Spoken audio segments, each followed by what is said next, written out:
नमस्कार दोस्तों, स्वागत है आप सभी का मेरे चैनल में। गणपति बप्पा मोरया।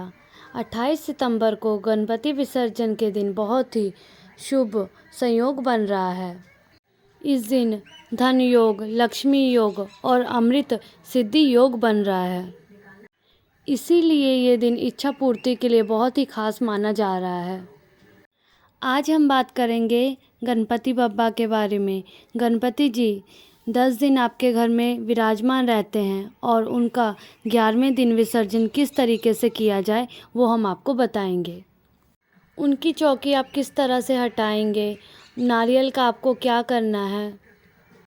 कुछ लोग गणपति बप्पा को वस्त्र चढ़ाते हैं और उनका क्या करना है और उनका विसर्जन किस तरीके से करना है वो हम आपको बताएंगे। और इस दिन कुछ ऐसे उपाय करने से आपको उसका फल प्राप्त होगा, उसके बारे में भी हम आपको बताएंगे। ये जो उपाय है ये बहुत ही आसान है। अगर आप 28 सितंबर को ये उपाय कर लेते हैं तो आपकी किस्मत चमक जाएगी। 28 सितंबर को अनंत चतुर्थी वाले दिन गणपति विसर्जन है। इस दिन मुहूर्त है सुबह 6:16 से लेकर के 8:40 तक शुभ मुहूर्त है। और जो दूसरा विसर्जन का मुहूर्त है वो 10:46 से लेकर के दोपहर में 6:10 तक है। और शाम 4:41 से लेकर के रात 9:10 तक मुहूर्त है। इन मुहूर्त में आप गणपति बप्पा का विसर्जन कर सकते हैं। गणेश चतुर्थी से लेकर के अनंत चतुर्थी तक हम गणेश जी को अपने घर में विराजमान रखते हैं और उनकी श्रद्धापूर्वक पूजा करते हैं और गणपति बप्पा की पूजा करके उनको प्रसन्न करते हैं। गणेश उत्सव 1.5 दिन, 3 दिन, 5 दिन और 11 दिन मनाया जाता है। जब हम गणपति बप्पा की स्थापना करते हैं तब हमें उनका विसर्जन भी करना होता है। गणपति विसर्जन से पहले आप अपने घर को साफ़ सुथरा कर लीजिए, क्योंकि कहा जाता है किसी मेहमान के घर से जाने से के बाद हमें साफ़ सफाई नहीं करनी चाहिए। इसीलिए वो गणपति बप्पा तो हमारे भगवान हैं, इसलिए हमें पहले अपने घर की साफ़ सफाई कर लेनी चाहिए। गणपति बप्पा के जाने के बाद आपको झाड़ू पोछा नहीं लगाना है। सुबह उठ के गणेश विसर्जन के दिन आप सारा परिवार नहा धो के अच्छे वस्त्र पहन करके गणेश भगवान की पूजा कर ले। गणेश जी की पूजा इस तरीके से करनी है कि गुलाब के फूलों की माला गणेश जी को पहनानी है। आपको दुर्वा अर्पित करनी चाहिए।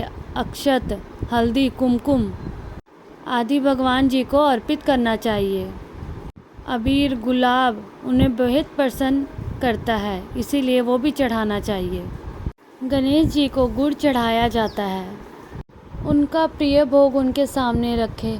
पानी, बताशा, सुपारी वगैरह उनको चढ़ाए। उसके बाद हमें भगवान को दीपक जलाकर घी का, धूप, अगरबत्ती जलाना चाहिए और गणपति बप्पा की आरती करनी चाहिए। ओम गण गणपते नमः का जाप भी आपको करना चाहिए। अगर आपसे संभव हो तो छोटा सा हवन आपको इस दिन ज़रूर करना चाहिए। आपको हवन कैसे करना है पता ही होगा। आपको मिट्टी या तांबे का कोई बर्तन लेकर के और उसमें आप कांटा जलाकर रख लीजिए और उसके बाद ओम घी भी डाल दीजिए। उसके बाद ओम गण गणपते नमः का जाप करते हुए आप उसमें सामग्री डालते रहे। आप गणपति बप्पा के लिए ऐसे छोटा सा आप हवन कर सकते हैं, जिससे वो आपसे बहुत प्रसन्न हो जाएंगे। जब आपका पूजा पाठ हो जाएगा उसके बाद आपको गणपति बप्पा की विसर्जन की तैयारी करनी है।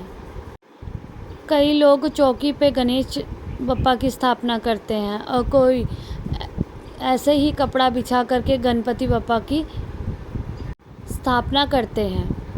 कई बार जब हम मंदिर में स्थापना करते हैं तो हम अलग से चौकी नहीं रखते हैं। जिन लोगों ने चौकी नहीं रखी है तो उनको क्या करना है, एक चौकी लेनी है, उस पे थोड़ा सा गंगा जल छिड़क करके उसको पवित्र कर लेना है। उसके बाद आपको कुमकुम लेना है, उससे चौकी पर आपको स्वास्तिक का निशान बनाना है। उसके बाद आपको चौकी के ऊपर थोड़ा सा अक्षत रखना है। उसके बाद आपके पास जो भी लाल पीला वस्त्र है उसको उसके ऊपर बिछा दीजिए। और जिन लोगों ने चौकी रखी है उन्हें डायरेक्ट चौकी ही उठाना है, ये सब नहीं करना है। और जिन लोगों ने चौकी नहीं रखी है वो लाल या पीला वस्त्र बिछाने के बाद थोड़ा सा गुड़ रखिएगा। फिर गणेश जी की मूर्ति उठा करके उस चौकी पर आपको रखना है। उसके बाद आपको छोटा सा कपड़ा लेना है और जो भी आपने भोग चढ़ाया है उस कपड़े में आपको थोड़ा सा वो भोग रखना है। और 1 रुपये या 11 रुपये दक्षिणा की तौर पर आप उसमें रखें, क्योंकि अगर हम किसी को भी अपने घर से विदा करते हैं तो कभी भी उनको हम खाली हाथ विदा नहीं करते हैं। तो गणेश जी के लिए भी आपको थोड़ा सा भोग रखना है और उनके लिए दक्षिणा भी आपको रखनी है, क्योंकि जब गणपति बप्पा अपने लोग जाएंगे तो उनको किसी भी तरीके से परेशानी ना हो। उसके बाद आपको अपने गणेश जी को विदा करना है। जब आप अपने गणेश जी को लेकर के जाएंगे, आपको चौकी समेत उनको लेकर के जाना है। जो आपने दक्षिणा के रूप में रखा है उसको भी आपको साथ में लेके जाना है। जाते समय आप पूरा परिवार मिल करके गणपति बप्पा का नारा जाप जरूर करें और उनका आशीर्वाद जरूर लें। उसके बाद आपको गणपति बप्पा को कहना है कि 10 दिन आप हमारे घर में रहे। आपके सेवा भाव में अगर कोई दिक्कत हो तो हमें क्षमा करें। अपनी भूल चूक के लिए गणपति बप्पा से माफ़ी ज़रूर मांगिएगा। उसके बाद आपको अपने गणेश जी को लेकर के जाना है और कभी भी आपको ऊपर से गणपति बप्पा को विसर्जित नहीं करना है।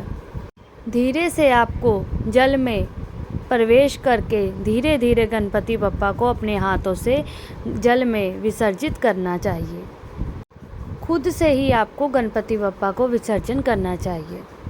कुछ लोग गणपति बप्पा को दूर्वा चढ़ाते हैं और सुपारी चढ़ाते हैं, तो आपको सुपारी का विसर्जन बिल्कुल भी नहीं करना है।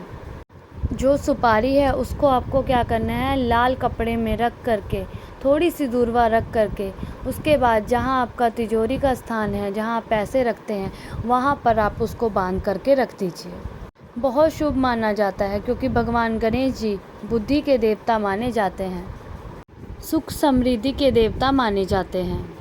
तो इसको आप अपनी तिजोरी में रखेंगे कपड़े में बांध करके।